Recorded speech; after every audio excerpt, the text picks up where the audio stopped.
ಇತಿಹಾಸ ಪ್ರಸಿದ್ಧ ಮುಲ್ಕಿ ಸೀಮೆಯ ಅರಸು ಕಂಬಳ ಡಿಸೆಂಬರ್ 23ರಂದು ನಡೆಯಲಿದೆ ಎಂದು ಮುಲ್ಕಿ ಸೀಮೆಯ ಅರಸರಾದ ದುಗ್ಗಣ್ಣ ಸಾವಂತರು ಹೇಳಿದರು.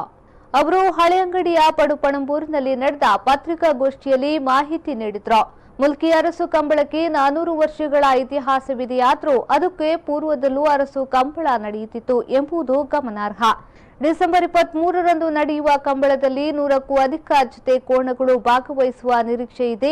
ಅಂದು ಬೆಳಿಗ್ಗೆ 10:30ಕ್ಕೆ ಧಾರ್ಮಿಕ ವಿಧಿವಿಧಾನಗಳೊಂದಿಗೆ ನಾಗಬನ ಅರಮನೆ ಬಸದಿ ಶ್ರೀ ಚಂದ್ರನಾಥ ಸ್ವಾಮಿ ಪದ್ಮಾವತಿ ಅಮ್ಮನವರ ಬಸದಿಯಲ್ಲಿ ಪ್ರಾರ್ಥನೆ ಸಲ್ಲಿಸಿ ಬಪ್ಪನಾಡು ದುರ್ಗಾ ಪರಮೇಶ್ವರಿ ದೇವಿಯ ಪೂಜಾ ಪ್ರಸಾದದೊಂದಿಗೆ ಅರಮನೆ ಚಾವಡಿಯಿಂದ ಮೆರವಣಿಗೆ ಹೊರಟು ಕಂಬಳ ಪ್ರಾರಂಭವಾಗಲಿದೆ ಎಂದು ಮಾಹಿತಿ ನೀಡಿದರು. ಶ್ರಮದಲ್ಲಿದ್ದಾಗ ಕೂಡ ಕಮ್ಮಡಿ ಆದ್ದರಿಂದ ಕೇವಲ 3 ಅಂಶಮಾನ ಇದರ ಮೊದಲೇ ಮುಗಿಸಿಮೆ ಅರಸು ಕಮ್ಮಡಿ ಪಡುವಣದಲ್ಲಿ ಬಂದರೆ 3 ಅಂಶಮಾನ ಹೇಳ್ಬೋದಾಗಿದೆ.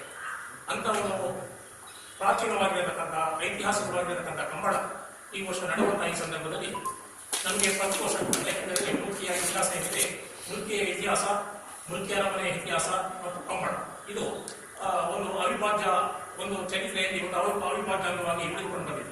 ಅಂತ ಒಂದು ಕಂಬಳ ಈ ಸಲ ನಡೆಯುವಂತಹ ಸಂದರ್ಭದಲ್ಲಿ ನಾವು ಪ್ರಪ್ರಥಮವಾಗಿ ಈ ವರ್ಷ ಹೊಸ ಸಂಪ್ರದಾಯವನ್ನು ಹೊಸ ಪದ್ಧತಿಯನ್ನು ನಾವು ಅಳವಡಿಸುವ ಮುಖಾಂತರ ನಾವು ಈ ಒಂದು ಸಂಪ್ರದಾಯಕ್ಕೆ ತಳಹದಿ ಹಾಕ್ತಾ ಇದ್ದೇವೆ. ಸುದ್ದಿಗೋಷ್ಠಿಯಲ್ಲಿ ಕಂಬಳ ಸಮಿತಿಯ ಅಧ್ಯಕ್ಷ ಕೊಲ್ನಾಡುಗುತ್ತು ರಾಮಚಂದ್ರ ನಾಯ್ಕ್, ಕಾರ್ಯದರ್ಶಿ ನವೀನ್ ಕುಮಾರ್ ಎಟ್ಮಾರ್, ಸಮಿತಿಯ ಸದಸ್ಯರಾದ ಮೋಹನ್ ದಾಸ್, ವಿನೋದ್ ಸಾಲಿಯಾನ್ ಉಪಸ್ಥಿತರಿದ್ದರು.